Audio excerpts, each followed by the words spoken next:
Its fancy name is amyotrophic lateral sclerosis, but most people know it by its much simpler names, ALS or Lou Gehrig's disease. It's hard to diagnose, it is impossible to treat, and it kills. And there's an important event that's next week right here in Alabama to raise money to find a cure. And here to talk about the CEO Sok and about everything ALS is Dr. Indu Navar. I want to thank you so much for joining us today.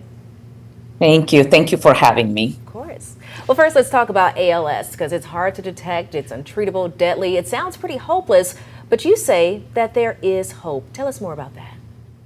Yes, absolutely. So the mission for Everything ALS is citizen-driven research with open innovation, and we actually come up with the theme of care to cure. What all those means is that we, the people who have been affected, people who are living with ALS, become researchers. The way they become researchers is that we have a platform where actually they directly come in and start contributing their data, they get involved in the research. And so that way we expedite the research by 1000x. And also we collect the data and analyze using our AI and machine learning platform, which actually can come up with the results much, much faster than what we have traditionally been able to do.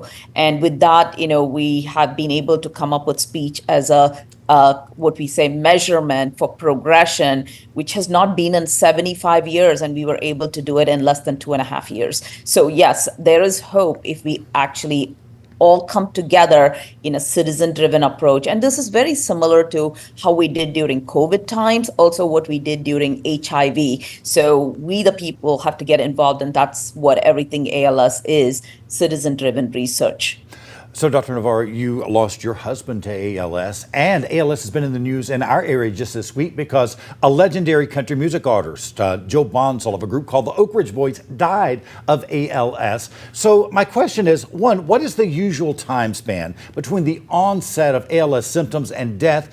And how much of that precious time do patients lose just trying to figure out what's wrong with them?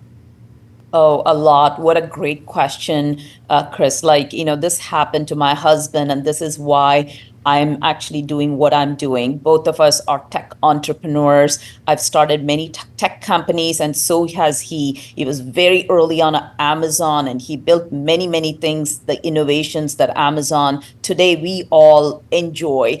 Wow. And when we actually went through his first symptom, he was 49 years old, and it took us almost 2.5 years to figure out it was ALS. And the time span for from the symptom to death is about 2 to 5 years. Wow. And if it takes about 2.5 years to get diagnosed, you do the math, a lot of the people are already in the end of life by the time they get diagnosed. And I believe that it's not only unethical, it's inhuman to actually not address this, and which we have known about this for over 80 years. So when I came up with this, up close and personal, I have to say I was not only shocked, I was really, word disgust comes to everybody's mind, is that how can we not have addressed this? So, if I have such big opinion, I started Everything ALS, citizen-driven research, which we have over 7,000 families who are involved